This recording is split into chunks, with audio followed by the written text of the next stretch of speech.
Hello and welcome to How Humans Hear and What That Means for Mixing Music.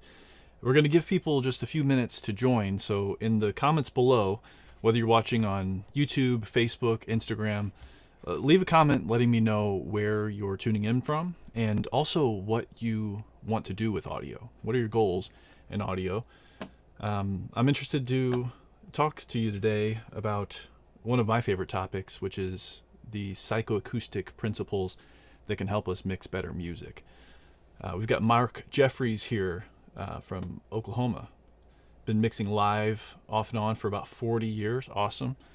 And now you're learning the studio side. It's cool. Bonus points if you ask us how it sounds. That's true. It is an audio channel, so it's especially important to ask how it sounds. How does it sound? Let me know in the comments if I'm too loud, too quiet, anything like that, or if of course you hear any sound aside from just the air handler in my studio. I know you know the problem if you try to record music in a home studio. We've got Edwin from Kentucky. Nice. Sounds awesome. Thank you. Cool. Let's give it a few more minutes. We got from Boston. Nice. Les from Hawaii. Good. Also, let me know what time would be best for you for future live streams. My hope is that as I get into this presentation, it is a really cool interactive learning experience. And hopefully I can start doing this once a month with different topics. We've got from the Czech Republic, welcome. From Belgium, this is awesome. All right, we're going to give it about 3 more minutes. But yeah, let me know where you're tuning in from if you're just tuning in. And we will get started soon. I just want to give everyone a chance to see the thumbnail and click the thumbnail into the video on YouTube. You can also watch this on Instagram or Facebook. I've got India, Kansas, Kenya, Scotland. This is amazing. Another one from India. Great. Georgia. Thank you. Thank you all for tuning in. You've probably seen some of my videos, and we're going to revisit some of those here during the stream on psychoacoustics. My psychoacoustics class in college was one of my absolute favorite classes, taught by Dr. Ryan. And yeah, I mean, it's interesting without going any further. It's just interesting stuff to learn about. But then when you start to see how you can apply those things to mixing, it becomes particularly interesting if you're trying to make music or video games or whatever. We've got South Sudan. Nice to see you. Kenya. Great. Awesome. All right. A few more minutes here. Please let me know if you have any questions in the comments. If to make that easier for me to see, it'd be best if you put 3 question marks before and after. This isn't going to be an Ask Me Anything. We want to make sure we're staying to the topic of how humans hear and what that means for mixing music, of course. We've got Norway. Awesome. Yeah, it's so cool to see people from different parts of the world.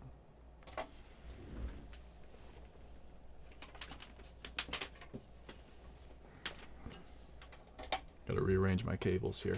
I've got some cool demos for you that I've set up. You know how I like to get a little nerdy with the demo, so we've got a binaural mic we'll be using for some demos to drive home some of these points. About 1 more minute and we'll get started. Again, if you're just tuning in, let me know where you're tuning in from. Also, let me know what you plan to do in audio. I want to continue to learn who watches my videos and why, so that we can continue to make our videos better. Speaking of that, another thing we've been working on lately before we get started here is the Audio University membership. So if you're interested, you can scan that QR code up in the top corner, or there's a link below the video to learn more about what membership is. It's stuff like this, right? YouTube is made to post videos, and it's kind of a one-way conversation. But the membership is a chance for us to several times a month be interactive. We do mix reviews, we do office hours, and we get real professors from different schools to talk audio, and it's just really cool. It's a good way to not only learn the theory but also practice what you're learning and get real feedback from experts who know what they're talking about. So if you're interested in that, check out the membership QR code in the top corner. And with that being said, I think we can go ahead and get started here. We've got somebody from Mexico, nice. Romania, awesome. Yeah, welcome everybody. It's really humbling to see people from all around the world on this. Without further ado, let's get started. So today we're digging into how humans hear and how we can leverage psychoacoustic principles to make better mixes. This was inspired by an article that I saw on SonarWorks website, and they go through some similar points as I'm going to go through here. So if you're interested in checking out their article, you can go to that link that's there at the bottom of this slide. So psychoacoustics. What does psychoacoustics even mean? When you start looking at audio, you realize that there are objective ways to measure things, such as, let's say, this SPL meter. This SPL meter will give you a very predictable reading based on the physical world, right? The microphone creates a certain voltage based on the pressure level in the area, and then this will tell you, based on a weighting, you tell it, it'll tell you how much sound pressure level there is in a room. And that's very, very predictable. When you start getting into psychoacoustics, you realize that perception isn't necessarily correlated one-to-one with physical reality. Okay?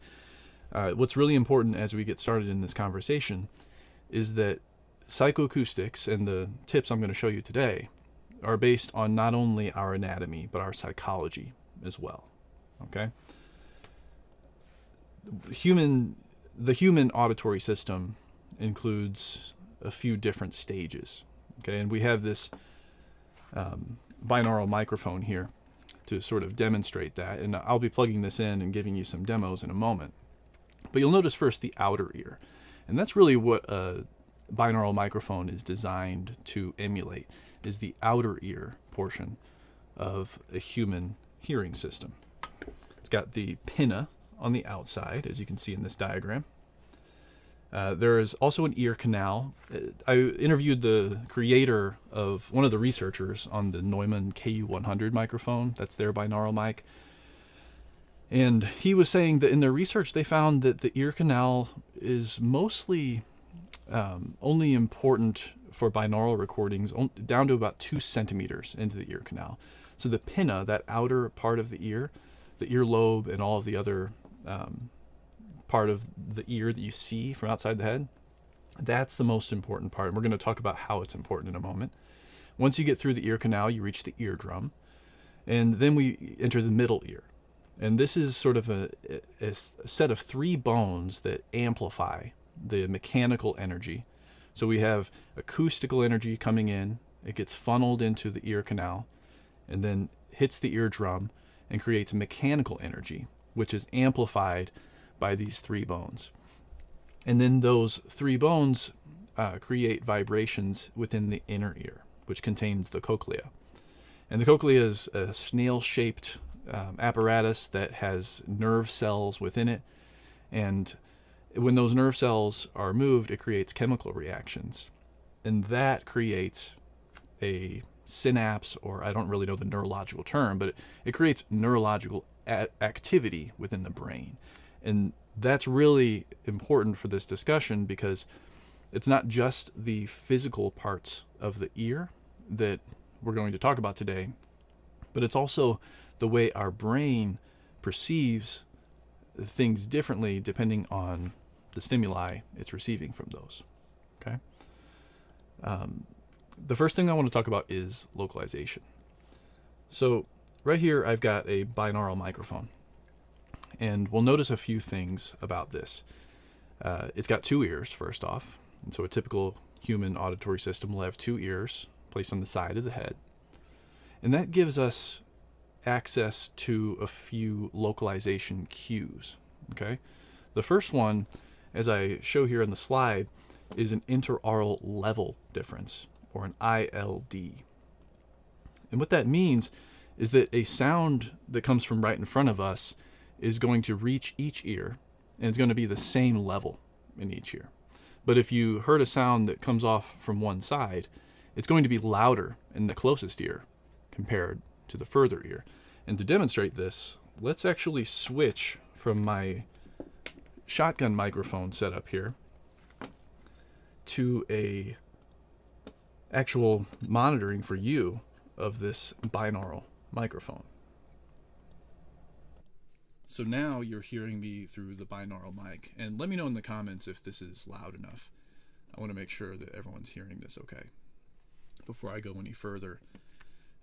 But as I'm doing this, notice that right here we've got analog 1 and 2. These are the preamps of my RME interface, and that's what we have this connected to. It says it's kind of low. Okay, let me turn that up a little bit. So I'll go in here and I'll just turn up the preamp a bit. There we go. And how's that? That's about 40 dB of gain, and hopefully that's a little bit louder for you. But what I want you to notice as I'm going here is that right now you see these meters, and I'm in the center of the two mics, and so the level in each mic is equal. And you can see that with the meters right here. But if I start to go over to your left side, you start to see that my voice is louder in the left ear on this microphone than the right ear. Okay? And I go back to the center, and I then go over to the right side, and we see that the level is greater in the right ear. Right? This is an interaural level difference, and that helps your brain localize where a sound is coming from.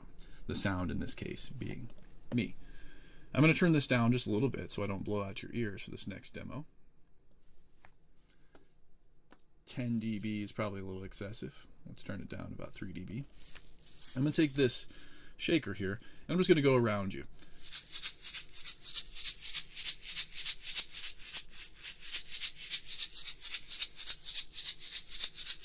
And as I'm doing this, check out that meter on the input here. In the center, it's equal. If I go to the left,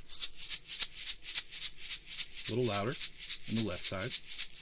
Back to center, and over here, it's louder on the right side. Now, in order for this to work really, really well, it's important that you wear headphones. I forgot to mention that. So if you haven't done so already, go ahead and use headphones.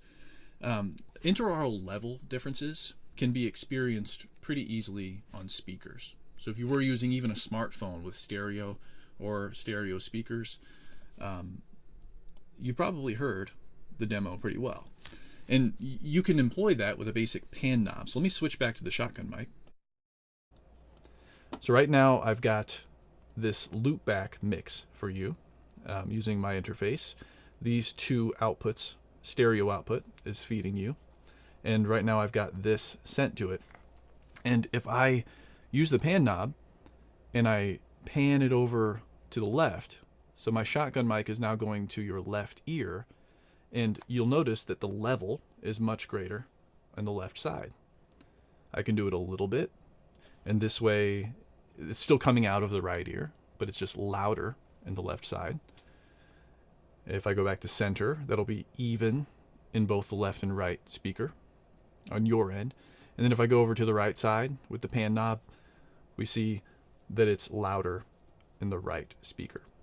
Okay, so this is an interaural level difference, and that's what a basic pan knob is based on.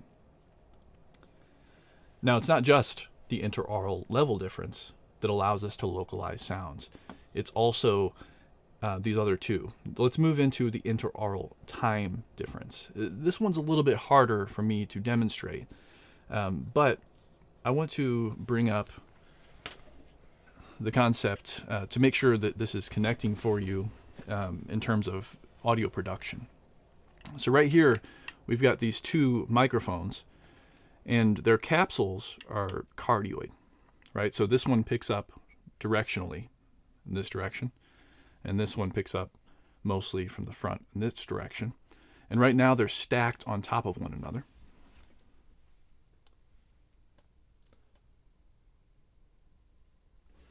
Okay, so this is called a coincident pair.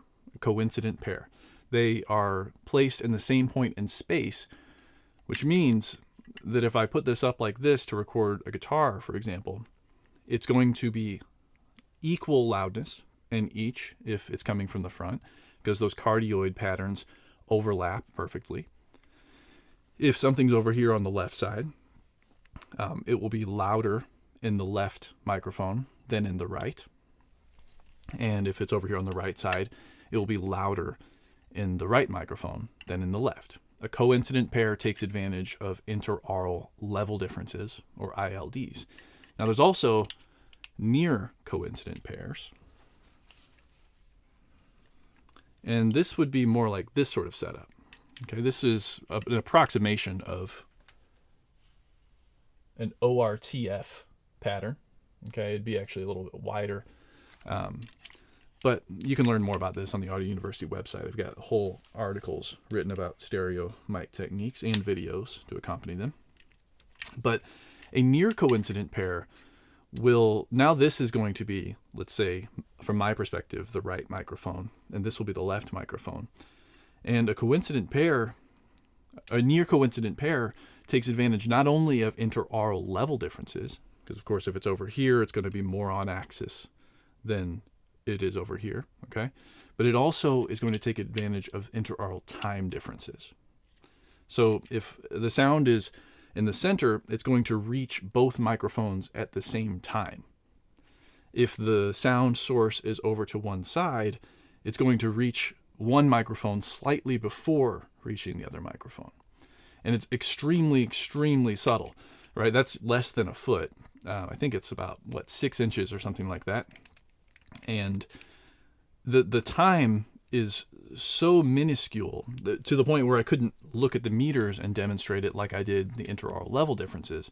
But I think you understand in principle that if a sound is closer to one mic than the other, the sound is going to reach the closest mic slightly before reaching the other in our brains, either through an ITD, interaural time difference, or an IPD, interaural phase difference. It's going to be able to localize that sound, in addition to the interaural level difference that it has to work with. Okay, so if we take this back to the binaural microphone, then we know that here's a top-down view of what we're seeing here. So I'll face this up. So if a sound is over here, it's going to reach this microphone before reaching this microphone. And the same could be said for your ears, okay? So let's go ahead and switch back to that binaural mic. And it's the same exact demo, but when I go over here, now my voice is reaching your left ear slightly before reaching your right ear. And what's amazing is that we can do that with just a simple pair of cardioid microphones. You could also do a Bloom line if these were figure 8. That would do the interaural level differences. And then you can use different types of directional microphones to do a near coincident pair to take advantage of those interaural time differences. Now, where it gets really interesting with a binaural microphone is when we introduce the next concept, HRTF. Okay, so I'm going to switch back to the shotgun mic. HRTF stands for head-related transfer function. Okay, a transfer function is just a fancy way of saying well, it's not even that fancy. The function something has as signals transfer through it, as it transfers signals. The transfer function of our head and ears is referred to as a head-related transfer function. And this is when we get into the pinna the actual skull itself. And we could approximate this a little bit with the microphones being directional and considering off-axis coloration. But where it gets magical is when you start actually modeling the shape of a human ear and the width of a human head, especially with like the Neumann KU100, which actually has the whole head, nose, and some microphones even have a torso. Basically, when a sound comes from one side and it reaches one ear without any obstructions, and then it gets to the other side, it's somewhat shaded from this apparatus or this mass that's between the sound source and the other side. So that's one part of it. Also, though, the pinna it's been with us our whole lives, right? And so over time, our brains have learned to identify not only where a sound is on the horizontal plane, but with the specific shape of our pinna, it's able to identify sounds differently from different directions. And you can think of a head-related transfer function almost as an EQ curve that corresponds to different locations around your head. And if you don't have headphones on already, I want you to go ahead and throw them on, because when we move ILDs, interaural level differences, and ITDs, interaural time differences, those translate to speakers pretty well. But binaural is really intended to be listened to with headphones. So if you have the opportunity to put headphones on, go ahead and do that now. And I'm going to switch back to the binaural mic. Okay, so now you should be hearing me through the binaural mic. And I'm going to turn it down a little bit because I want to use this shaker to demonstrate something. So right here, I've got a shaker, and it's right in front of you. And if I move that over to your left side, it's really, really realistic, especially if you're using headphones. If I go over to the right side, it's really, really realistic. But now what I want you to do, okay, it looks like we've got somebody leaving. Nice to see you. This replay will be on for you later, so you can check it out. This is all in the horizontal plane so far. Right? But what's amazing about interaural level differences, interaural time differences, and HRTFs, head-related transfer functions, is that now we can start to have localization on the vertical plane. Okay? So if I move this above your head, you're hopefully going to start to hear, especially if you close your eyes, it'll go above you and even behind you, which is not really possible with ILDs alone.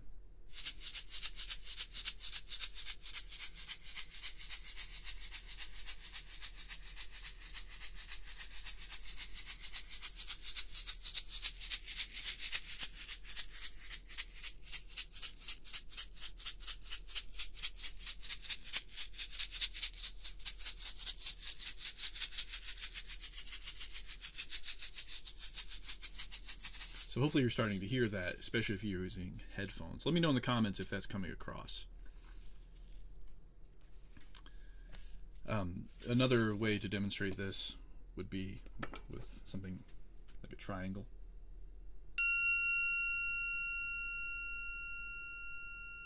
And if you close your eyes and you listen to this behind you,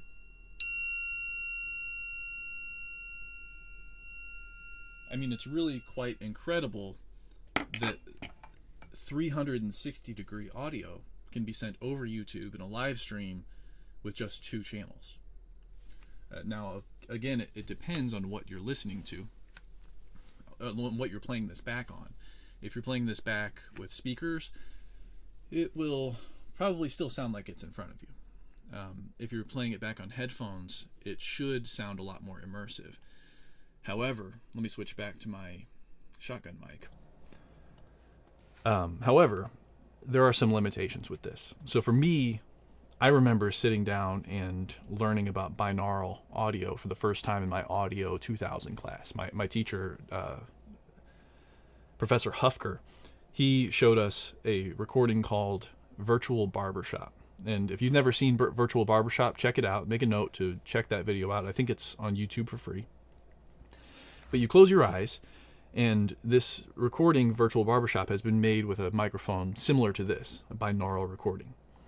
And what's amazing about it, I remember feeling chills because you close your eyes, and if you're using headphones, it sounds so realistic that when you open your eyes, of course you knew you didn't really go to a different place, but you're a little bit surprised that you're still sitting in your Audio 2000 class with all of the students around you. It transports you to a different place. And I think that that is something that's absolutely incredible. Now, of course, to get it, to make a recording like that, you use a binaural microphone. And that can be a little bit challenging because often we want the control of putting close mics on things and using proximity effect and using panning and reverb on certain things. And to make a recording with a binaural microphone alone would really be like the first recordings ever made. You would have to mix by placing things in the room so that it sounds perfect at the position of the microphone. And that's just impractical in a lot of modern musical styles. Okay, but what's incredible is that modern protocols have been created, or modern algorithms, I'm not even sure what you'd call them, modern tools have been created that allow you to take mono sources and run them through a binaural panner. And you can mix using these tools so that you don't have to record everything with a binaural mic in order to create a binaural mix. Okay, I'm going to show you that in just a second in the DAW. But you may ask, how is that possible? How does someone make a tool like this? But you can imagine that if you had a binaural head, like the KU100 from Neumann, and you put it in an anechoic chamber, and then you took test speakers, and you put one in front, and you made a whole dome of speakers, or even a sphere of speakers, and you fired test signals like pink noise or frequency sweeps, and then you recorded the EQ curve, or the difference that the pinna and the head-related transfer functions have, or if you record the impact that the head-related transfer function has, the transfer function of the head and ears. If you record that, you can then create a plugin that you could send a mono signal into. I'm about to show you this with a shaker. It's just a mono shaker signal going into the binaural panner, and then we're able to change and create a binaural experience for the listener. Of course, this is going to require headphones, which leads to a few problems I'll talk about once we watch this video. Let me demonstrate this technology using a free plugin that you can download using the link in the show notes below. It's called DearVR Micro, and it's a binaural panner. A basic pan knob, like the one built into a DAW, is based on the concept from earlier. Louder in the left side suggests that the sound source is to your left, and louder on the right side suggests the sound source is to your right. This principle provides a good stereo image with speakers, but on headphones it sounds like the sound comes from within your head rather than from in front of you. That's partly because of crossfeed between the left and right channel, and partly because when you listen through speakers, your skull and your ears will have effects on the audio that tell your brain where a sound comes from. But you don't hear these effects on headphones. The sum of these effects is called a head-related transfer function, or HRTF. Microphones such as the Neumann KU100 aim to capture these HRTF effects during the recording process by utilizing a dummy head with microphone capsules in the ears. This takes advantage of the three primary localization cues: interaural level differences, where the sound is louder in one ear, as we've already discussed; interaural timing differences, where the sound reaches one ear slightly before reaching the other; and HRTFs, which include the spectral differences caused by acoustic interaction with the head and ears. Think of this as an EQ filter that changes depending on where a sound originates. Binaural microphones are useful for not only making immersive recordings, but also for understanding how sound at different angles and frequencies will be impacted by HRTFs. If you took one of these dummy head microphones, placed it in front of a speaker, and rotated it, you could measure the HRTF at a variety of points along the horizontal plane. To capture the horizontal and vertical dimensions, you could place the binaural microphone in a dome or a sphere of speakers and measure. Theoretically, that data could then be loaded into a plugin like DearVR Micro, which performs an HRTF simulation, allowing you to pan sounds that were recorded with a normal microphone, such as this shaker, horizontally and vertically.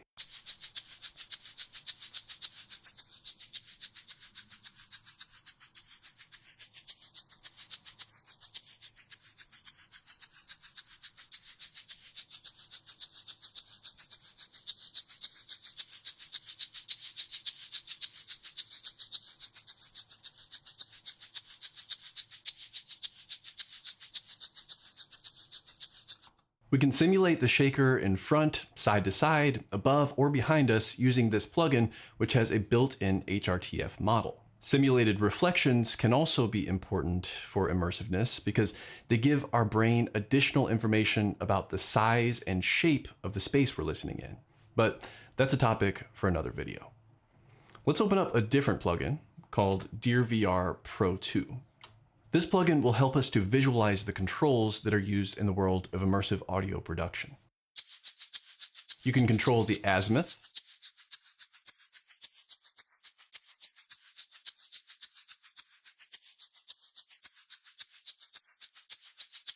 you can control the elevation,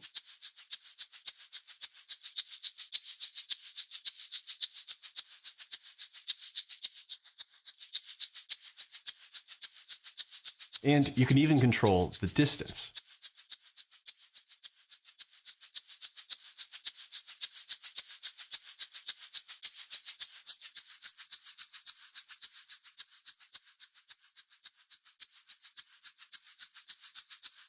Generally speaking, the parameters of a panner plugin can be exposed for automation so that the engineer can program a combination of all of these parameters to match sound for picture or create effects. Pretty cool, right? So that QR code I dropped will take you to the DearVR Micro plugin if you want to try it out. There's also a link below the video. But as I mentioned, there are a few limitations with this. So first off, let me say that immersive audio, I understand why people say, it's just a fad. It's just an attempt for people to sell us more speakers. And to a certain degree, that is absolutely true. But there's something different about this wave of immersive audio compared to other like surround formats or quadraphonic, in that we can do binaural renderings, and that's amazing. So I think that the key to making immersive audio, meaning that there's a horizontal plane and a vertical plane and there's depth, I think the key to making that mainstream is making it easy for the consumer to adopt. And I think the fact that they only need headphones will make that a lot more likely to happen. There are some challenges that we're still trying to overcome.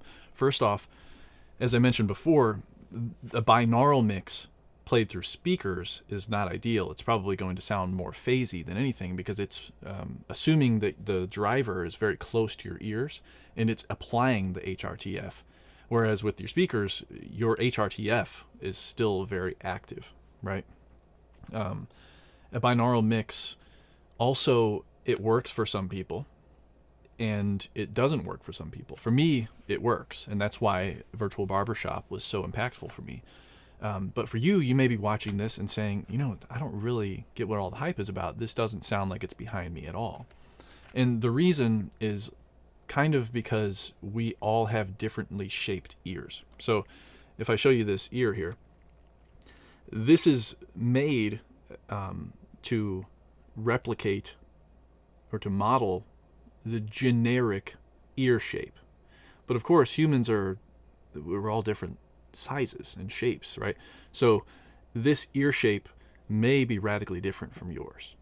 And over time, you have learned to perceive the world with your ears, and therefore this ear may not do the trick for you, if that makes sense. Another thing in the same exact, very related to that, is these plugins like DRVR Micro, and even like a binaural renderer like that used by Dolby Atmos or Sony 360 Reality. These things, they can use generic HRTFs. And so the algorithm is based on the research done. And they tried to make it work for most people. But again, it won't work for everybody. I'm getting a little bit ahead of myself. So there's the problem where all of our ears are shaped differently. So one way we can fix that is something like what Sony is doing. I've gone to some trade shows and they have put me in a room and they put microphones inside my ears, and I sit in the listening position, and they treat me like I'm that KU100, and they fire the test signals, and then they measure how my head-related transfer function impacts the signal, and then they can give you your dedicated head-related transfer function. For this, keep in mind that unless you're doing it in an anechoic chamber, it's going to take in consideration the head-related transfer function and the transfer function of the acoustical space and the speakers being used, right? You can probably compensate for the speakers being used, but they're actually doing some services, I believe, where they go to people's studio, these mostly larger studios and educational institutions, and they record each individual's head-related transfer function, their custom HRTF, and then that person can take that studio in headphones with them anywhere, which is amazing. And I think that that's a really cool way to go. Of course, that's not quite as scalable as you'd hope. I don't think Sony is going to send their team here to my studio and do that for me. And they're probably not going to come to your house either. So the question becomes, how do we get our custom HRTF created, and how does a company provide that service at scale? One thing they might do in the future is allow you to go to a good sounding studio and get your head related transfer function measured, and then you can take that studio as it relates to you anywhere you want and mix. I think that's really powerful. But then you start to think, okay, are consumers actually going to do that? Probably not. So the generic HRTF really needs to get better. There are other solutions where you can take like a smartphone camera and they'll look at the topographical imagery of your ear, and they'll try to make a custom HRTF for you that way. It has varying results, right? Getting back to that problem I was describing, though, we have a binaural mix that we can deliver to you in headphones. But what if you're watching Netflix, or you're playing a video game, or you're watching YouTube with speakers? It's important that we know what system you're using. And that's sort of the promise of some of these adaptive technologies like Dolby Atmos. It's object-based, and it's supposed to know what system you're using and deliver the correct mix. And because the objects are panned, and it's not necessarily send this to the left speaker this many more dB than the right speaker, it's really just like place this object in this place. The system can render based on the system so that it comes across on a variety of systems.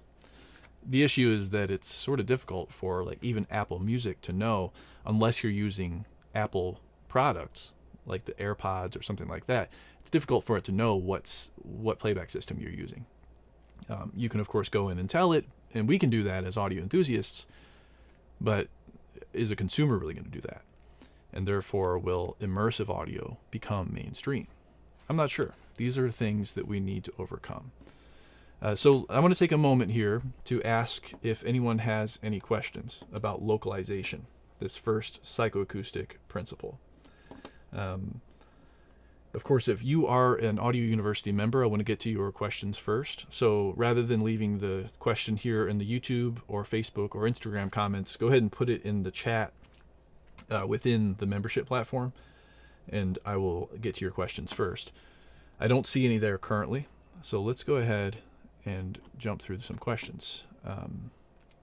Doug says, oh yeah, that's cool. It's not a question, but yeah, thunderstorms are an awesome thing to record. That's true. Anything outside, if you take this mic outside, it's absolutely incredible.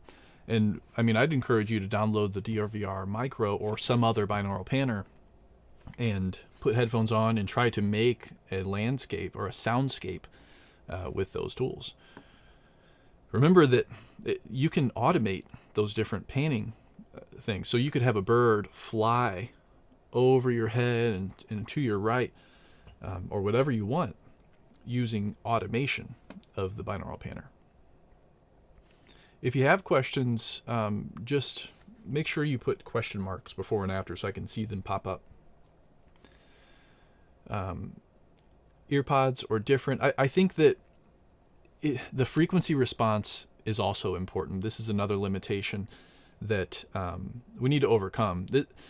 The frequency response of your headphones. And I think this is the reason that like Sony's virtual mix environment, that product I just described to you, that requires that you use Sony headphones. Like it'll probably work to some degree, but if they can correct for the frequency response and other specifications of the headphones, then they're going to be able to deliver to you the most pure head-related transfer function that they can. The same thing with Neumann's Rhyme plugin. It's a virtual mix environment plugin, and you have to use the NDH30s or the NDH20s to make that work. That way they can correct for the transfer function of the headphones and get back to only the transfer function of the KU100 and the room that it was created in. That plugin Rhyme also allows you to change the width of your ears so that the KU100 pinna would still be used, but if your ears are different spacing, you can account for that. Doug says, can we just get Bluetooth right into our brain? You can do that, Doug, but I'm going to hold out on that as long as possible. I need lossless straight into my brain. No, I'm not looking to get a brain chip anytime soon. Interested to hear if people are resonating with this. Let me know if you have any questions about localization, and if not, we're going to move on to the next psychoacoustic principle that you can use for mixing music and other audio productions. It says, Audio University, thank you for all of the incredible content. I've appreciated your work for years. I have an unrelated question regarding converting hardware if and when possible. We're not going to get to that today, although I would encourage you to become a member, because that's the sort of thing that we created the membership for. YouTube, there's just so many comments coming in that it's difficult for us to get to have meaningful conversations about every question someone might have. With the membership, though, we have real professors and myself in a membership platform where you can ask questions such as that. I'll just give you a sneak peek here. Within our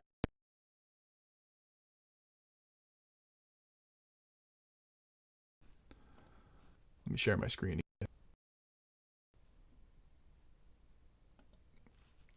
Okay, so within our membership platform, you'll see the feed. Hold on a second. There we go.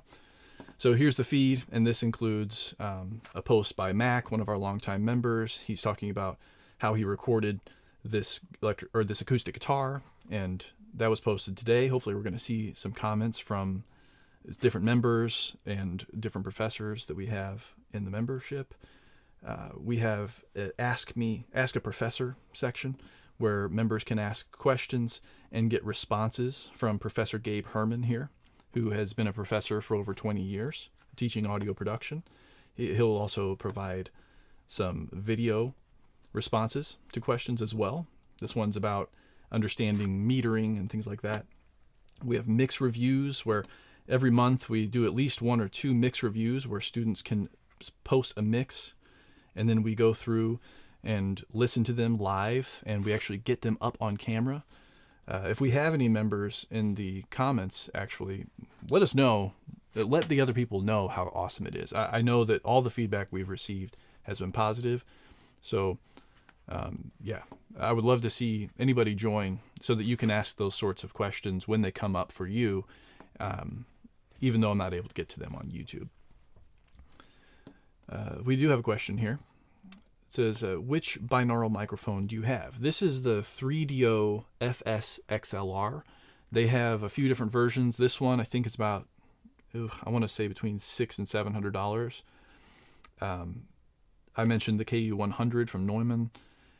The 3DO is a more affordable. The KU100 is $10,000, I believe. This one has a younger sibling, which only has a 1/4 inch output if you wanted to use it with a phone or something. And then it has an older sibling, which is the same XLR output, but it has nicer, I think, DPA microphones within it. So that's awesome. Yeah, these are really popular with ASMR content and stuff like that. All right, let's go ahead and move on to the next part here.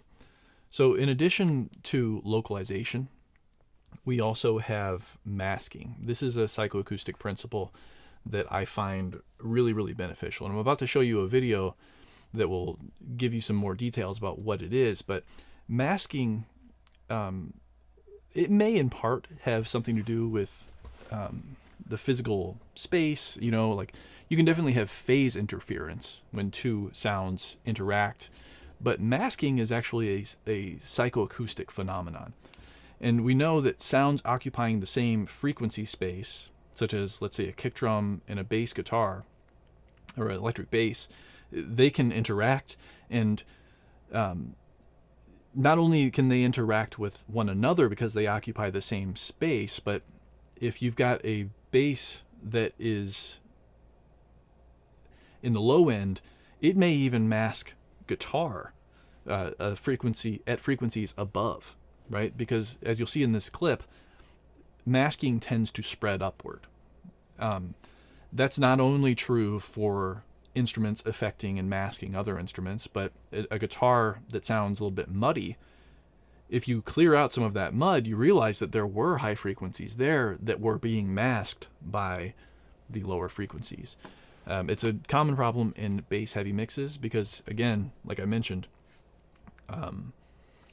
the masking tends to spread upward, meaning that lower frequencies tend to mask higher frequencies. So let's go ahead and move on to a video about this, and we'll answer some questions once we return. If you've ever struggled to get all of the elements of your mix to fit well together, you're going to find this video very helpful. Listen to this example of a guitar melody track.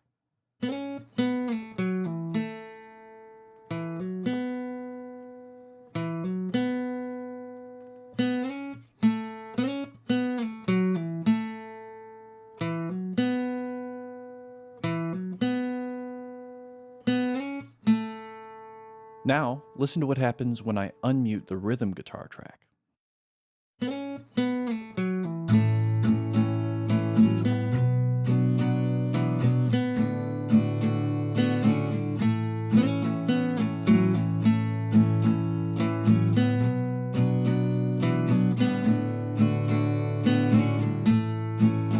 The melody guitar seems to disappear within the context of the mix, even though it sounded fine when we listened to it on solo.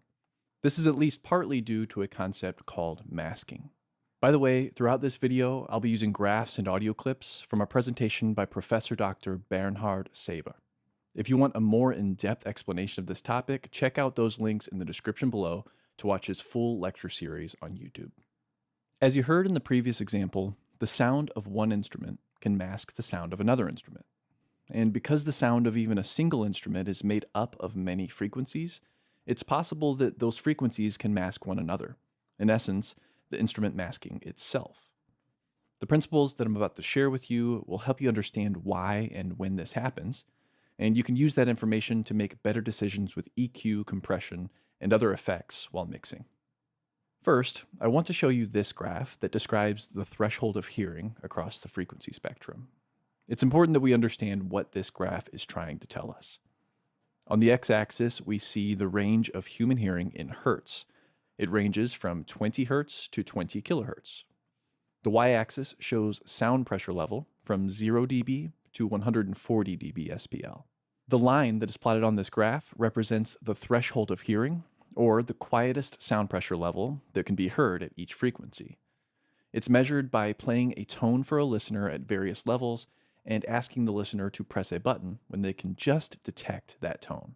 Notice here that a very low frequency or very high frequency is required to be much greater in level in order to be heard when compared to a mid-range frequency.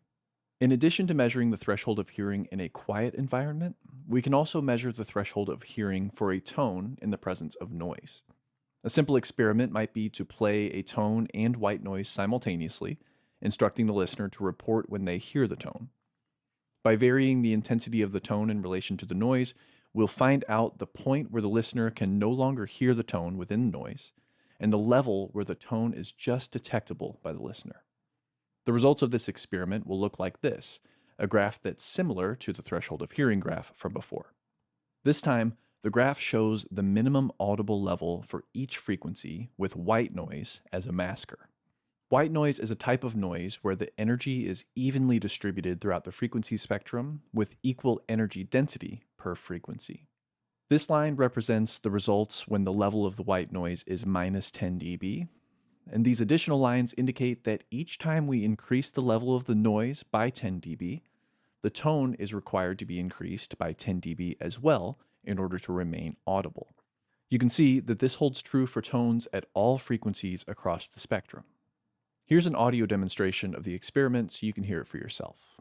You'll hear the tone and the noise, then the level of the tone will be decreased incrementally until you can no longer hear it as it becomes fully masked by the noise.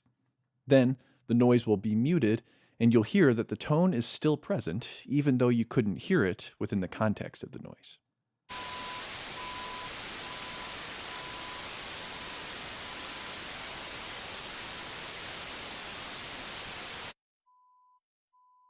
This illustrates one of the big reasons that it's so important to manage hiss and room noise in our recordings. If we don't keep noise to a minimum, it may become difficult to hear the quietest details within our recordings. Luckily, most modern preamps and digital audio equipment have extremely low noise specifications compared to the recording and playback systems of the past, so as long as you use reasonably good gain structure, it shouldn't be a big problem. The energy in white noise is evenly distributed across the spectrum, so it masks a very wide band of frequencies. However, if we filter the noise into narrowband noise that only contains a specific range of frequencies, we see different masking behavior. Here we see that narrowband noise will primarily mask the frequencies that are contained within the noise and the frequencies just above and below that range. Shifting the center frequency of the noise, we see that the masking shifts too. This time, we'll hear narrowband noise centered at 1.2 kHz. Then we'll hear a series of tones that incrementally increase in frequency. We'll hear the first few tones as they're below the range of the noise. Then the tones in the middle of the range will disappear within that noise. Finally, we'll again be able to hear the frequencies as they go higher and higher and come out the other side of the narrowband noise.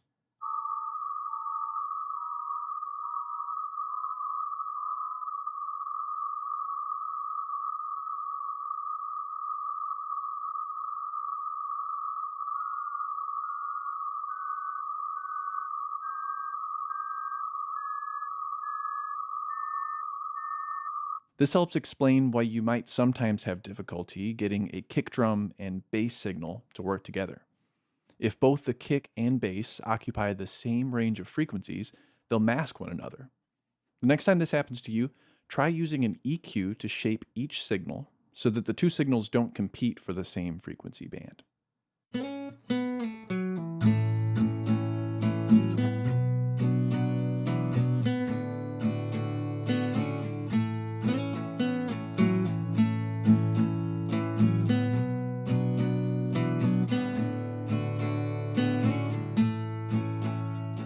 You may have seen some of my videos where I talk about ear training for audio engineers using the vowel method for identifying frequencies, but if not, be sure to download my free guide at audiouniversityonline.com/eartrainingguide. Oh, by the way, you may be asking, what is that plugin that shows the masking that's occurring within the mix? This is the equalizer within the iZotope Neutron plugin bundle. I'll leave a link to that bundle in the description below this video. In addition to studying the masking effects of white noise and narrowband noise, we can also look at the masking behavior of a pure tone. Here's a graph showing the masking curve of a 1 kHz tone. Again, we see that the masking is most effective at 1 kHz, and just like with the narrowband noise, the masking from a 1 kHz tone also somewhat extends above and below the frequency of the tone itself. However, look at how the results vary as the level of the tone is increased. The 1 kHz tone seems to more effectively mask high frequencies compared to low frequencies as its level increases. This is referred to as the upward spread of masking, and here we find one of the most helpful tips for mixing, especially when it comes to using EQ. The low frequency components of one instrument may mask the higher frequency components of other instruments in the mix. So, when carving out space for each instrument in the mix, consider that the masking will primarily spread upward in the spectrum. This is why cleaning up the mud and the low mids often has an automatic clarifying effect for the mids and high mids. But there's another lesson that we can learn from this.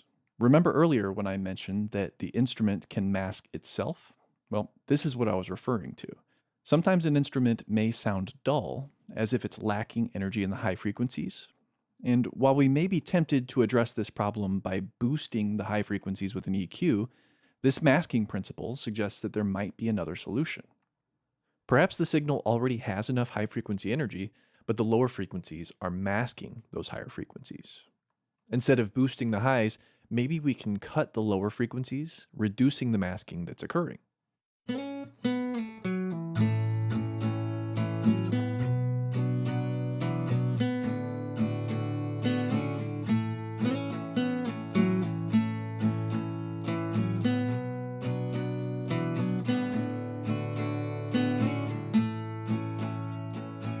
By cutting the lows and low mids with an EQ, we can effectively brighten the sound of the guitar by revealing the high frequencies that were once being masked by the lower frequencies. Most instruments and the arrangement as a whole are complex signals, meaning they're made up of several different frequencies. As we just saw, this means we should be aware of the various components that make up each instrument, and it's important to recognize the masking effect that those components have on one another, as well as the effect that the components of one signal may have on the components of another signal. This graph shows an identical set of tones at different levels. Notice that the 20 dB increase per tone results in a greater amount of masking in the frequencies between each tone. Remember, the masking potential of each tone extends upward in the frequency spectrum as the level of each tone increases. And that fills in these spaces between the tones as the signal gets louder. Keep this in mind when mixing, specifically when you're choosing your monitoring level. There may seem to be more clarity and space in your mix at lower levels compared to higher levels, and it's important to consider what your mix will sound like when it's inevitably enjoyed at various levels by consumers. Be sure to check out Professor Dr. Saber's series on psychoacoustics if you're interested in learning more. He goes into much more detail than I did here, and he explains even more concepts that will help you better understand the way we hear sound. The way we hear sound. It cut off early. The way we hear sound. So hopefully that was valuable. I do have a comment from one of our members, Richard, and I think it was answered after within the video. It says, is there a plugin that shows any self-masking that's occurring on any instrument channel? The iZotope Neutron does have, the EQ within there does have that orange indicator that tries to show you where masking is occurring with two different channels. So you can select, maybe you're on the bass channel and you can select kick drum, and then it's showing you where they're interacting. That's not perfect though, because like I said, masking is a psychoacoustic principle, and just because that says that there's masking doesn't mean you have to EQ until that goes away. It can sound good where even when that is not indicating or it can sound good even if that's indicating there's masking, and it can sound bad even if that's indicating there's not masking. There could still be masking occurring. Whether or not there's a plugin that shows you where self-masking is, I don't think so. I mean, maybe. But for me, it seems that that would be technically challenging because all it knows is the instrument itself. Now, as we get into AI and what things should sound like and things, maybe they'll start releasing plugins like that. But I would recommend use your ears, even if a tool does allow you to see that sort of thing. Continue leaving questions now if you have questions about masking, or if you have questions from earlier about localization. I'm happy to answer those. Here we've got one that says, can using low pass and high pass filters for most instruments, especially for bass, help prevent masking problems in the mix? In live sound, it can certainly help eliminate unnecessary rumble and things that tend to occur in live sound. Now, you saw in the acoustic guitar example that I used a high pass filter, and that sort of clarified that track because those low frequencies were no longer masking the higher frequencies. So you could use a low pass, or really a high pass filter that takes out the low frequencies. You could use that in an attempt to do the same thing. I'm not going to go ahead and say that you should use it on most instruments because there is always a cost when using any tool, really. And when it comes to EQ, the cost is phase distortion. This is something that Gabe Herman talks about in the Mixing Essentials course that you can find by becoming a member. A link is below the video.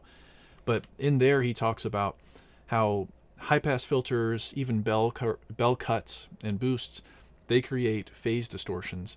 So if you use the tool and it creates the outcome you want, then do it. I wouldn't recommend using EQ if there's no effect or if there's no reason to do it. Usually, if EQ causes a change that's positive, it's worth the cost that comes with phase distortion, or it's worth the accompanying phase distortion cost. But yeah, don't do things unless it sounds good. Is the moral of that story. Let's see what this says here. Panning can help create space too. Ultimately, a better mic position or a different mic could eliminate the need for phase altering EQ. Well said. I have a video that's all about that. I forget what I called it, but it's about, you can move a microphone. So if a guitar is too boomy, rather than saying I'll fix it in post, you can just move the microphone maybe a bit further away to alleviate some of the proximity effect. Or maybe you can move it a bit closer to the fretboard so that you're catching less of that resonant sound coming from the body. Yeah, great point. Great point. I also want to say that arrangement can be really useful. Rather than using the same guitar that tends to have a sort of boomy sound anyway, I could have used two different guitars. And members, look forward to a Nashville strung guitar lesson that's coming out from Gabe Herman within the membership. The idea being that you can, if you're stacking acoustic guitars, or any instrument really, you might arrange the song differently to where things are not stepping on each other in the arrangement, and therefore you won't have to stop them from stepping on each other in the mix. I'm reading through some of these comments. If you have questions, that's why I'm here today. I'm here to give you a more interactive learning experience because, sometimes just watching videos, it can lead nowhere if you don't have the opportunity to clarify what you're learning. I don't see any more questions though.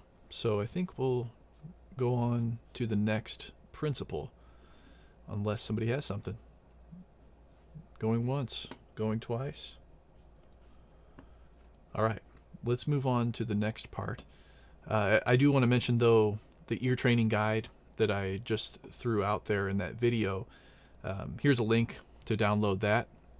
That is, if you haven't see any of my videos on ear training, that's one of the coolest things that I've ever heard from a teacher. So I told you about my psychoacoustics professor earlier. That professor also taught an ear training class called technical ear training. And I have a few videos on that. It's the vowel sound method. If you've seen it, you know it. It really, really changed the way that I hear. And if you've been doing the ear training, you'll realize that when you hear, let's say 1 kilohertz, that's attached to the ah sound. So if you hear too much ah, then you can reduce the amount of ah and pull it back down. But the problem in the frequency domain is not always too much of something. Sometimes there's too little of something. And if you apply this idea of masking that we just discussed, you can realize that if you hear too little, or if you hear too much ah, it might be because there's too much 1 kilohertz, which sounds like ah. Or it might be because there's not enough 500 or oh to mask that ah. If you've not seen the ear training videos, you're probably like, what is this guy talking about? But basically, there are vowel sounds that can be attached to each of the octave bands between 250 hertz and 4 kilohertz. So 250 hertz, if you played pink noise and you boosted 250 hertz, it would sound like ooh. If you boosted 500 hertz, it would sound like oh. If you boosted 1 kilohertz, it would sound like ah. If you boosted 2 kilohertz, it would sound like a. And if you boosted 4 kilohertz, it would sound like e, right? So we start by boosting a frequency and then pulling that frequency down. But sometimes it's actually a problem where a lower frequency is not masking that higher frequency enough. So if there's too little ooh, it might come across as a little bit too much oh, right? If there's too little 250 hertz in a sound, it may come across perceptually as too much 500 hertz. So check out the ear training guide. That'll get you started not only with those vowel sounds so you can refer to them, but also some cues for low frequencies and also some cues for higher frequencies like 8 kilohertz and 16 kilohertz. And there's a free tool that you can use to practice. Cool. Well, let's move on to the next one. This next one is, I think, really incredible. This has to do with the missing fundamental.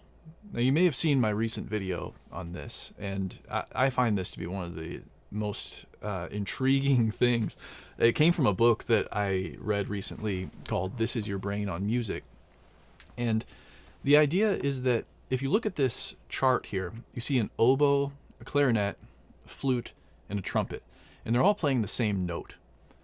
But you'll notice, and you'll know, that even the same note played on each of these instruments is going to sound a lot different. Now, what makes them sound different is a combination of the envelope, right? The attack, decay, sustain, release, all of that. And also the timbre is also influenced by the overtones and the harmonic character of the instrument. So the oboe, clarinet, flute, and trumpet, they all have the same overtones, the same harmonics, but the blend or the distribution of energy throughout those harmonics is different. And that is what I'm discussing in this next clip. Two sounds, and let me know which one you think is lower pitched.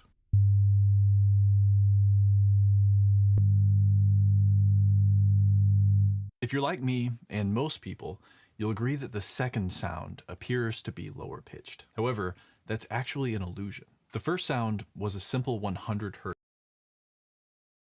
sine wave, while the second sound was a 100 hertz sine wave, a 150 hertz sine wave, and a 200 hertz sine wave.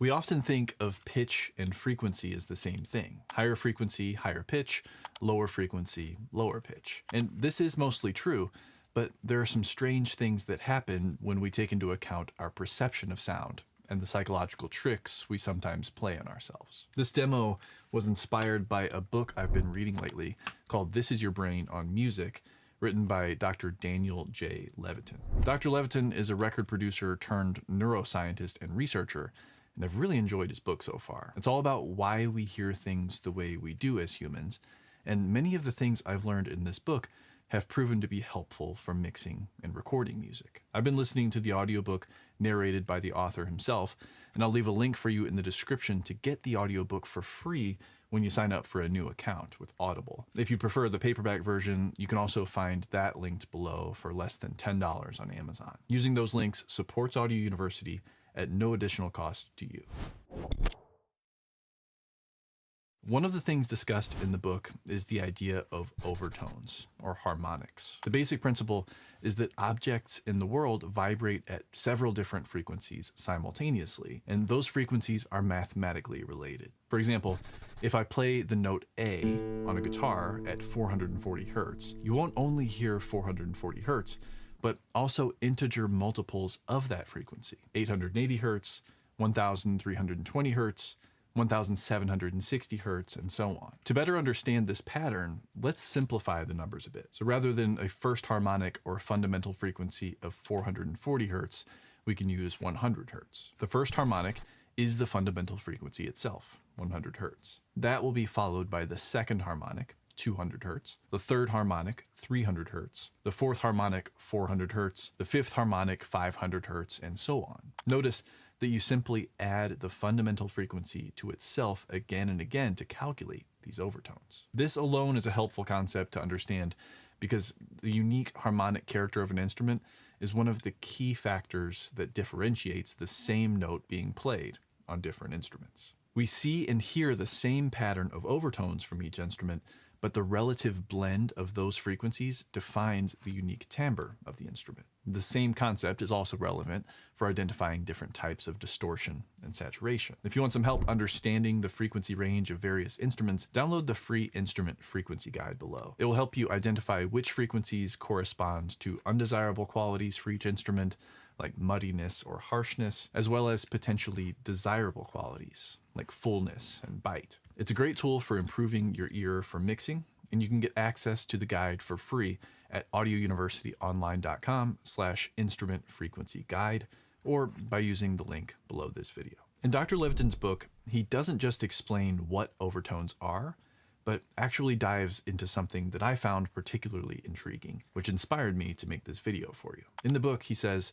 the brain is so attuned to the overtone series that if we encounter a sound that has all of the components except the fundamental, the brain fills it in for us in a phenomenon called restoration of the missing fundamental. A sound composed of energy at 100 hertz, 200 hertz, 300 hertz, 400 hertz, and 500 hertz is perceived as having a pitch of 100 hertz, its fundamental frequency. But if we artificially create a sound with energy at 200 hertz, 300 hertz, 400 hertz, and 500 hertz, leaving off the fundamental, we still perceive it as having a pitch of 100 hertz. We don't perceive it as having a pitch of 200 hertz because our brain knows that a normal harmonic sound with a pitch of 200 hertz would have an overtone series of 200 hertz, 400 hertz, 600 hertz, 800 hertz, etc. This is the principle behind the illusion that I showed you just a moment ago. When you heard 100 hertz by itself, it registered in your brain as a pitch of 100 hertz. And there's no surprise there.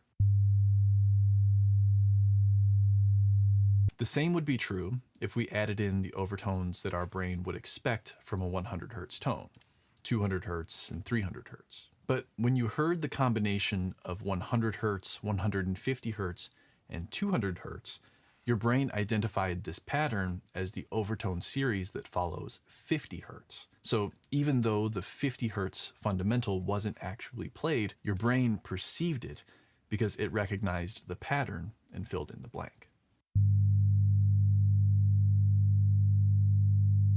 By the way, if you find this sort of thing interesting and you love learning about audio, You should put your current knowledge to the test by taking the free Audio University exam. It's just a fun way to test your audio knowledge and learn in the process. You can take the test for free at audiouniversityonline.com/exam. Dr. Levitin goes on to talk about how the firing rate of neurons in the brain are the same as the frequency that is perceived by the auditory system. When you hear a 100 hertz tone, your auditory neurons fire 100 times per second. Then he described an experiment by Peter Janata. The researchers played a version of Strauss's The Blue Danube Waltz that was made up of tones with the fundamental frequency removed.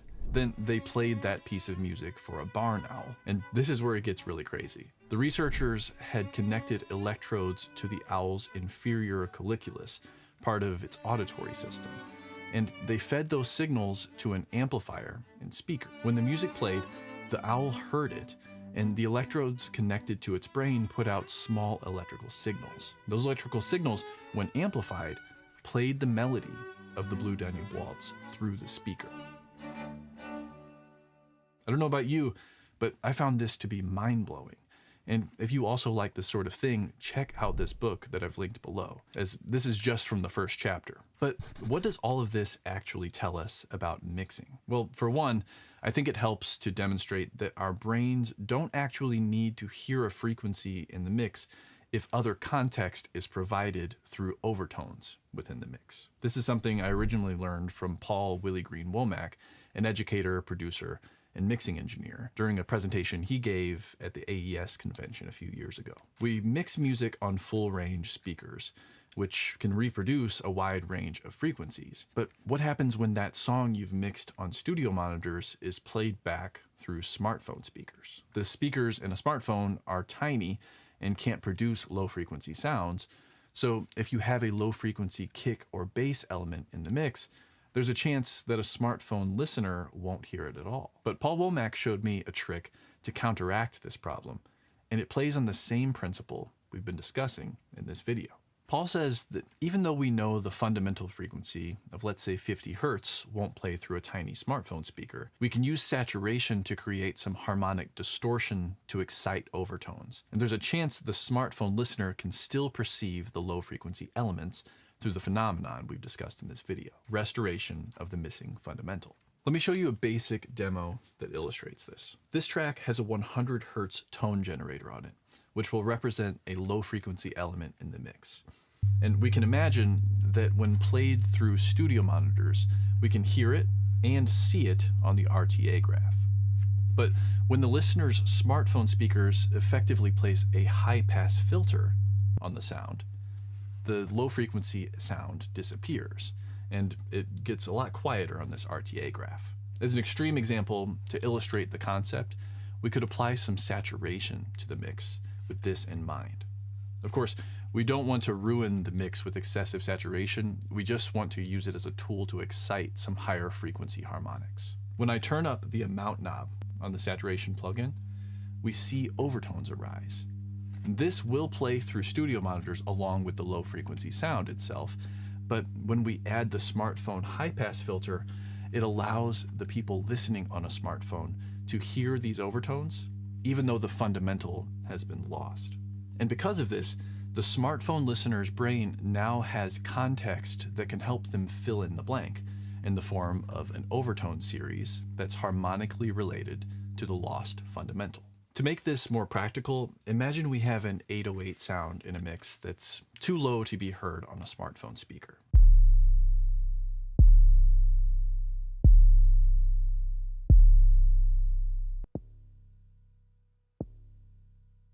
We can still hear the attack of the transients a bit because it's at a higher frequency, but the resonance gets lost. So saturation is a tool that can enrich that sound with higher frequency harmonics, which would allow the sound to fill in the mid-range and translate better to more playback systems.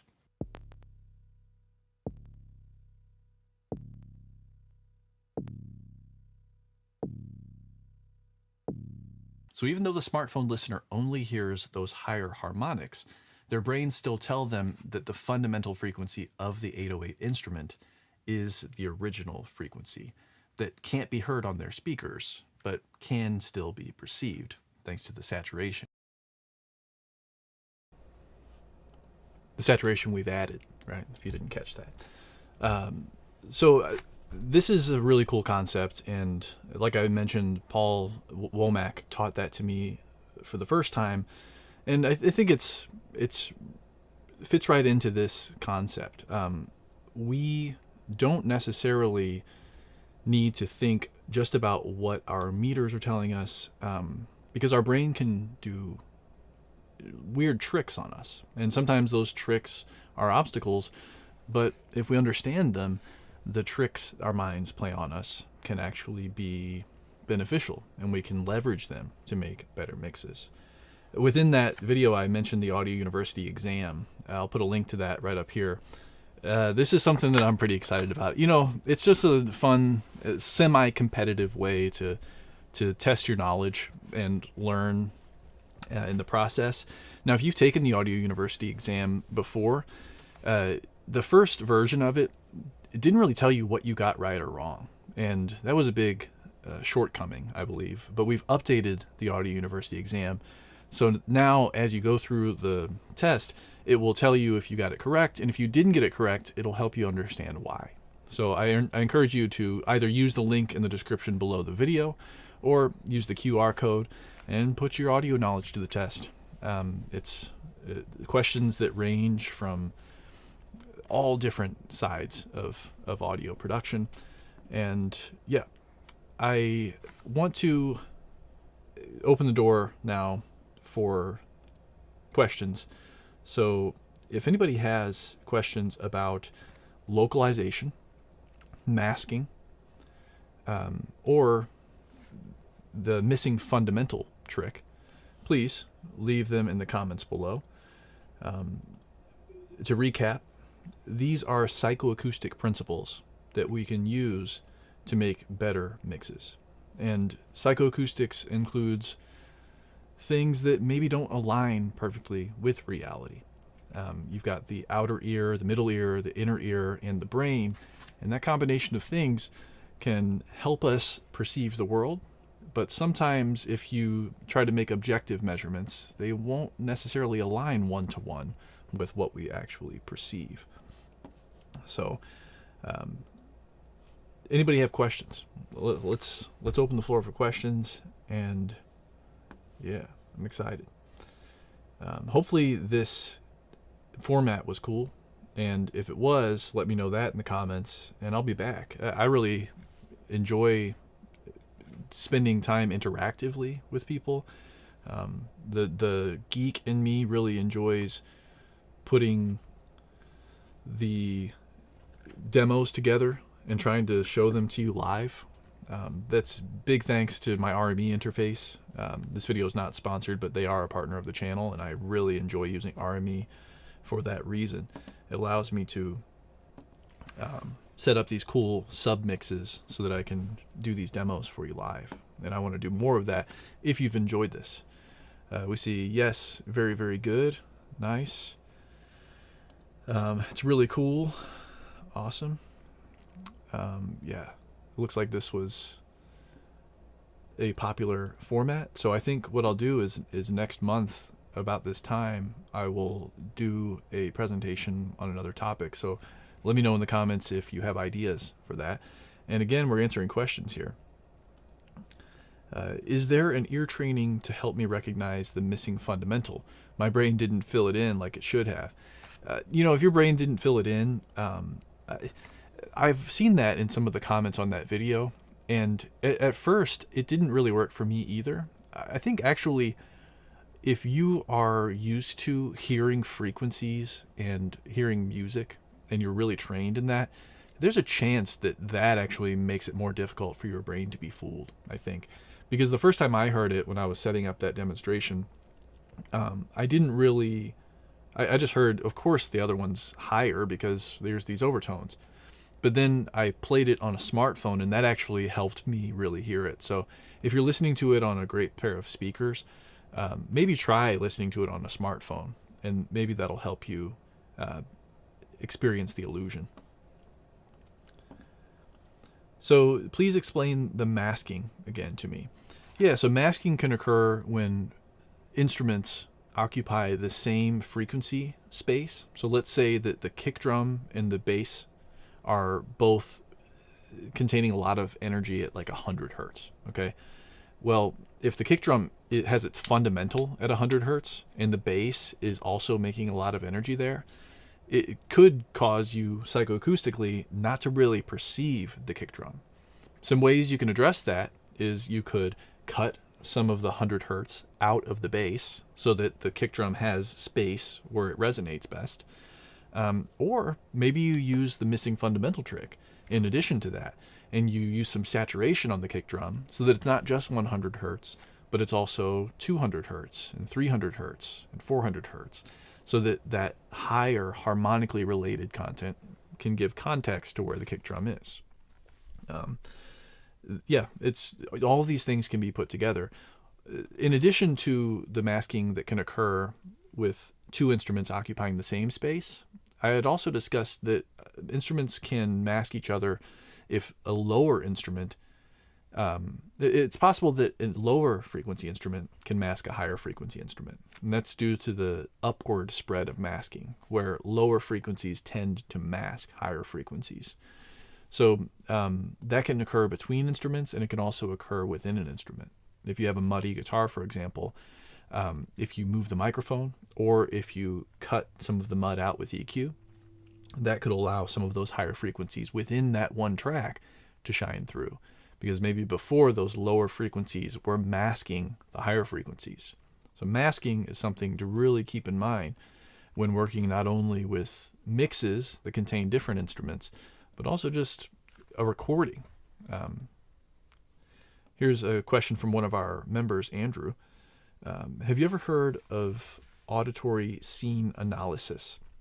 This put together everything you talked about today and how grouping or how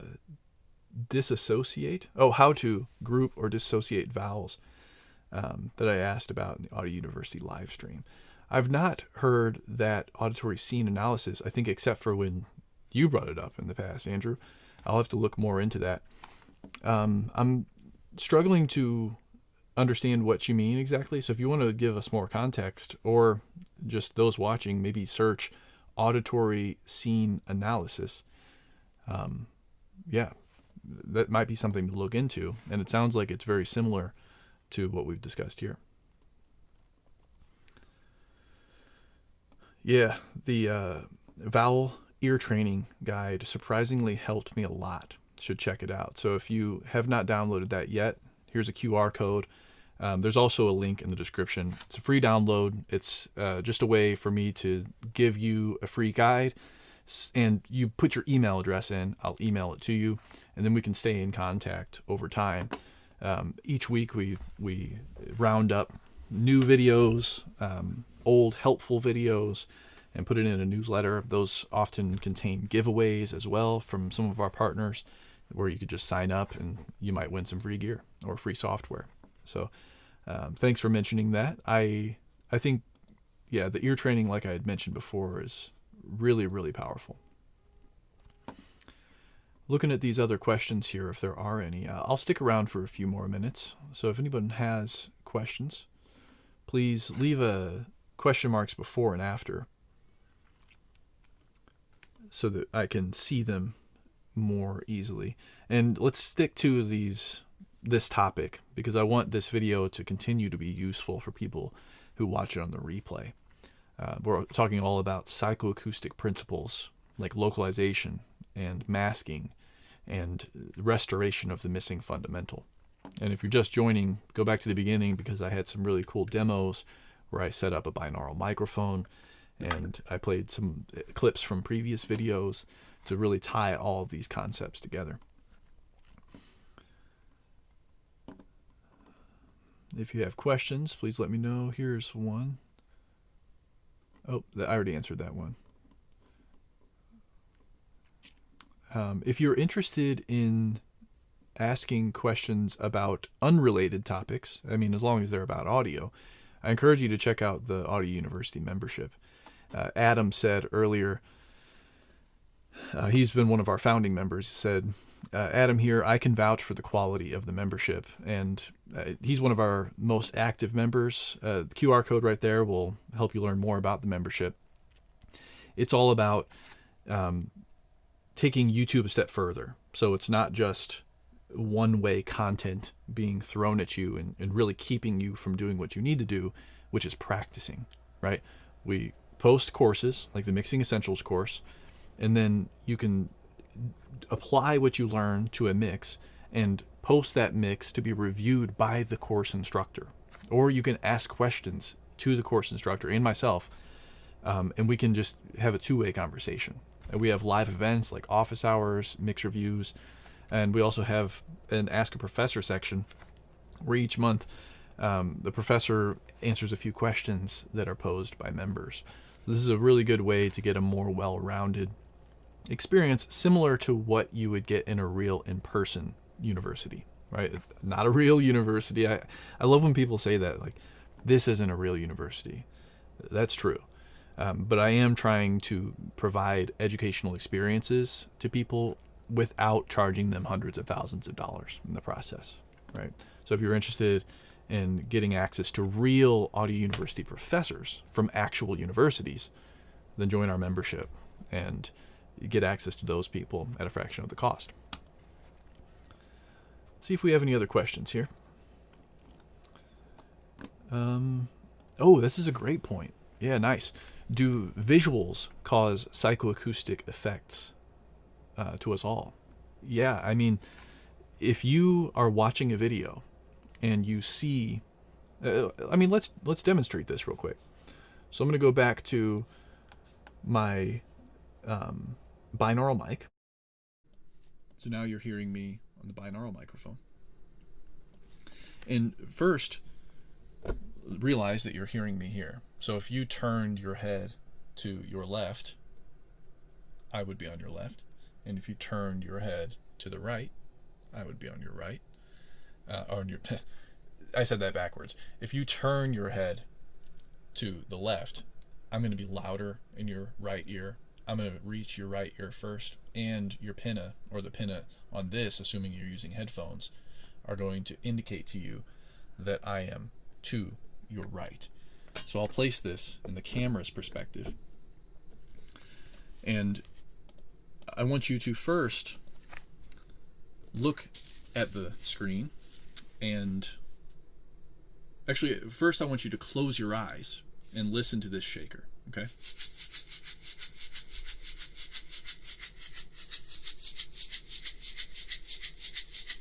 Now open your eyes and tell me if the shaker is in the position that you heard. Okay, so now close your eyes again.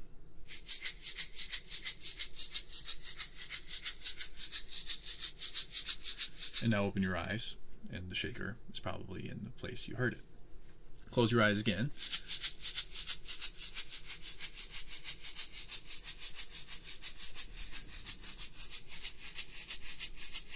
And open your eyes. And right now, this is placed behind you, as you can see here. And did you hear that with your eyes closed? Okay, now keep your eyes open and see if the impact is more apparent, okay?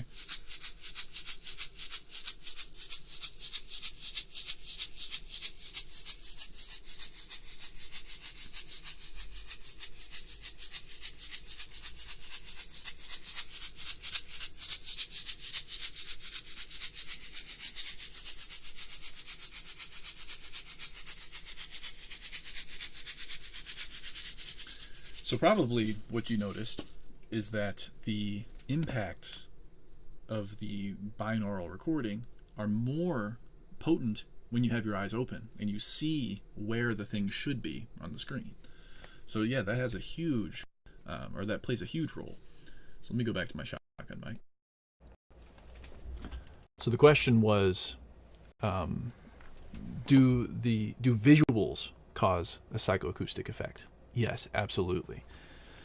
There are some other really cool psychoacoustic and visual illusions that occur, such as if I said two words like bend and fend, and I recorded that, if you close your eyes, you can hear the difference. But if I said the word fend and I have video of me saying bend, it may actually trick your brain into hearing the word bend. Now, I don't know if that's actually the way that works.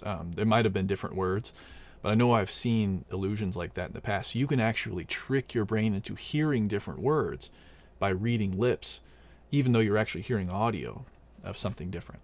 So, yeah. Wow. Yes. Right. So that is definitely the case. Visuals can impact, especially sound localization. Another question here. Can you briefly speak about our auditory system's ability to attenuate prominent sounds? For instance, a lot of advice I've been given is to limit the length of time you spend mixing due to this. There are a few ways that I can see maybe answering your question. One thing is like the cocktail party effect, where if we have a bunch of people talking in a restaurant, for example, and we like the sound that's hitting our ears is a very complex waveform that contains all of that noise and the person we're trying to listen to. But focusing on the person is something humans can generally do, although I struggle to do that in many cases. That's called the cocktail party effect, where we can zone in and hear only a part of the overall sound signal that we're receiving. Now, it sounds like what you're talking about, it has more to do with fatigue and mixing fatigue. Another psychoacoustic principle to keep in mind are the equal loudness contours. I wonder if I have that pulled up here. Let me actually go to that here, and I'll open up an image and share my screen. So this is the equal loudness contour. And what this shows us is that the threshold of hearing, the quietest sound the people in this test could detect, is this bottom line. But as we increase level, the line across frequencies becomes more and more even, right? So actually, if you're listening at a very high level, things will sound frequency-wise more balanced. So that's one thing to consider when mixing. It's probably advantageous to mix at a lower level so that you're not fooling yourself into thinking that frequency balance is more balanced than it actually is. But I still don't think that gets to your exact question, because what you're talking about is more the time domain. And while I know that there is such a thing as mix fatigue, where if you're doing it for a really long time, your ears will not be as effective, I'm not actually exactly sure how to back that up with science. I just know that as an experiential thing, but it's a good point. And I know it to be true just from doing it. But yeah, it's a good point, and I do think that this question is also related. Can ear fatigue cause your ears to have the sensation of the compression of certain frequencies during mixing? That seems to be my experience. It almost seems like dulling, right, when you listen to the same thing or anything for too long a period. I would recommend taking breaks. That's just because I was recommended that same thing from my mentors. Take breaks. I wish I had a better answer for this question about what actually causes mix fatigue. I wonder if it has something to do with the cochlea and those little nerve cell hairs that line it. Maybe there's a physical wearing out of those, but again, I'm not really sure. So sorry, I wish I had a better answer.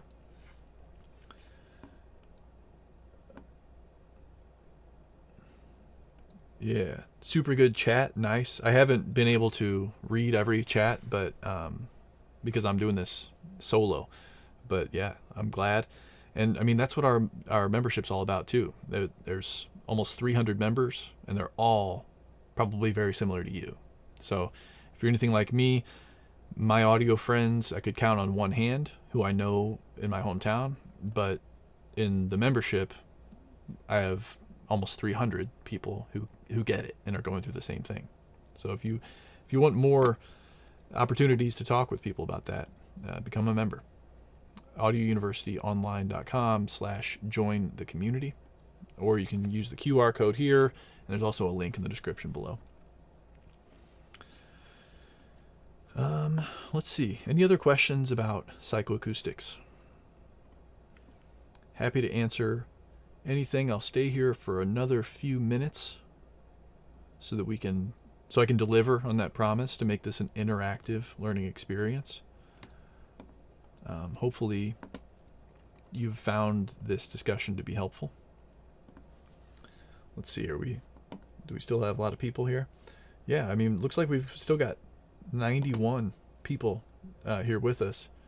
So if you have any questions about psychoacoustics or want me to clarify anything I've discussed here, please let me know.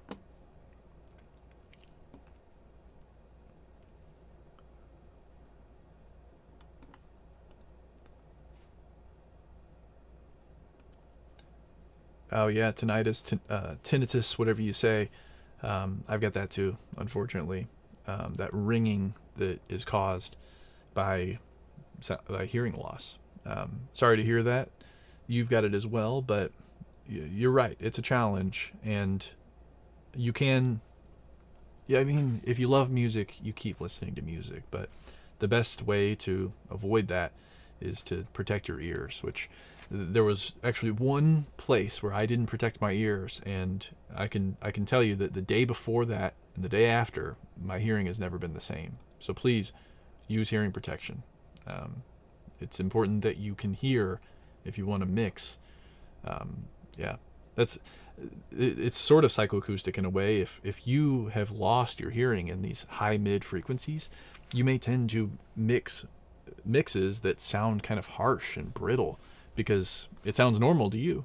But in fact, there might be too much energy in those places where you've lost your hearing. So something to consider, and really not even consider, do it. Wear hearing protection anytime you're around anything loud, whether that's a concert, mix at low levels. Wear earplugs if you're using saws and other loud machinery in your work. Wear earplugs, protect your ears. Is standing waves psychoacoustics? No, actually. A standing wave is a physical phenomenon that occurs in a room, for example, where the walls are areas of maximum pressure and minimum velocity. So the air doesn't move very much at the walls, but there's a lot of pressure buildup at the walls. And at a certain frequency where the wavelength aligns with that dimension, considering also the density and properties of the materials of the walls, a wave will actually be created where there will be antinodes and nodes, areas of maximum velocity, areas of very little velocity, and then you will also see harmonics of those things. So if, let's say, you've got 80 hertz resonates between the front and back wall, you'll also see 160 hertz resonate like that, and so on. So no, it's not really psychoacoustic. That's actually just acoustic. Good question.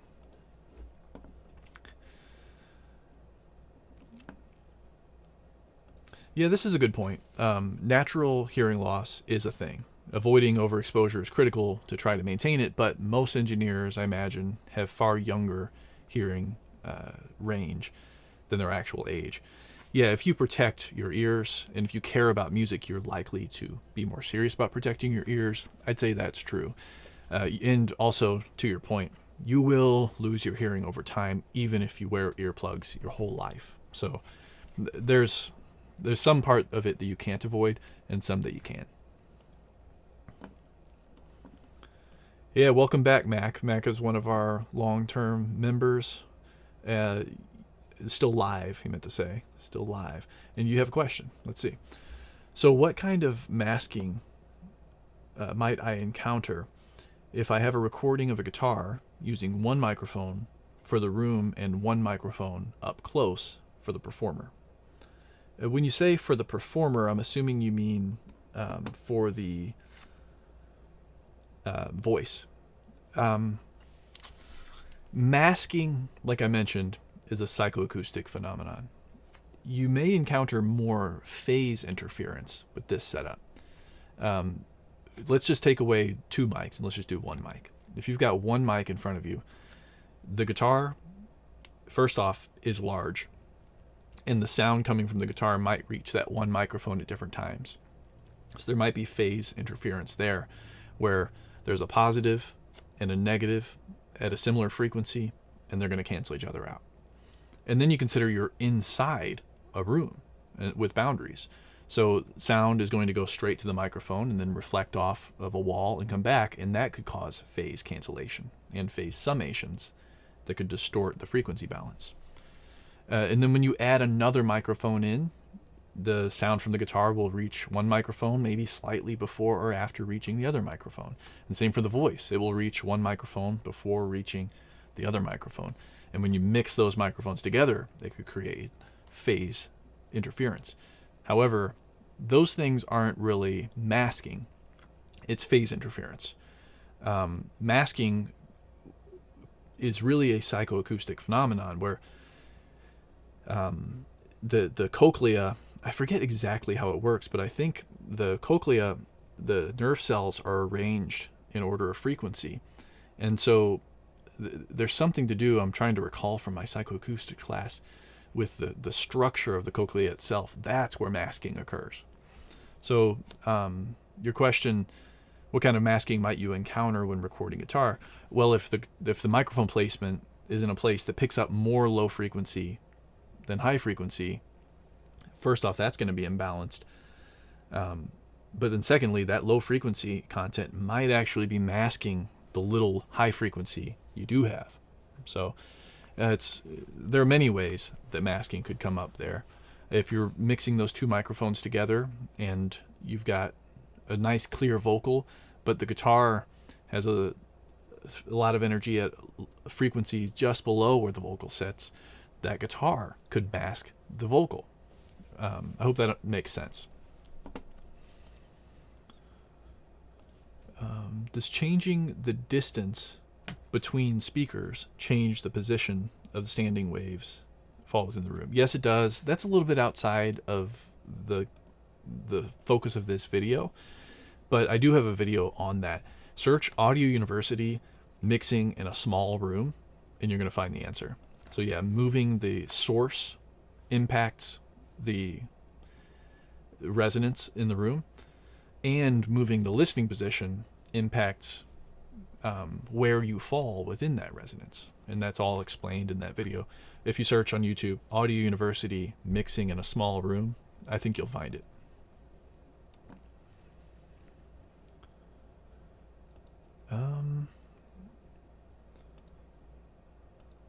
It says an option for a discounted annual membership payment may lead to more take-up. Funny you should mention that. So right here, there's the link to join our membership, and that still is an option, okay? So I think the way it is right now is if you sign up for a $1 1-week trial, you'll get that, and then it will be the monthly fee after that. But if you sign up for that $1 1-week trial, the next screen, I believe, if I'm wrong, just you email me and I'll hook you up. But I believe the next screen is a discounted annual subscription. So I didn't want to overwhelm people, but if you sign up for that monthly, you will get a one-time opportunity to join on a yearly membership. And again, if that's not the case, just write me an email once you're signed up, and I'll get you set up with a year membership. Thank you for mentioning that.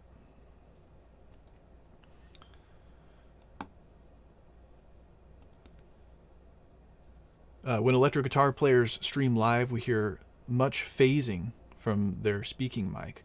Yeah, that's true, because you've got a mic on the guitar, and then you've got a mic that's further away still picking up the guitar. And it's the reason why, if I share my screen here, it's the reason why I chose to only have one of these mics open at a time. Because if I take this here, and it's being picked up by both my shotgun mic and this, you can probably hear phasing. Because the distance the difference in distance between these 3 mics is changing, and therefore the comb filtering is moving, right? So yeah, it's an interesting point. Again, not so related to this, but I figured I'd demonstrate it real quick. Okay. So we're starting to get into some questions that are just general. Again, if you want to ask those sorts of questions, it's best to just join our membership. That's what that's all about.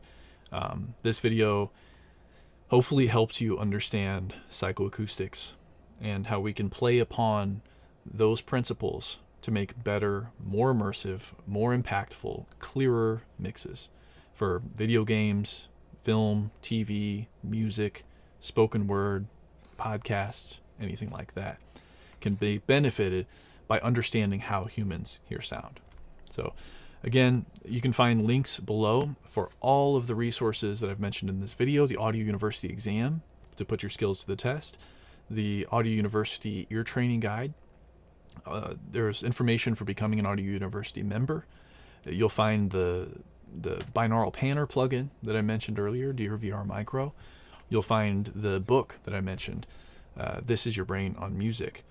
I want to thank everybody for tuning in, and I'll see you next month for another live stream like this.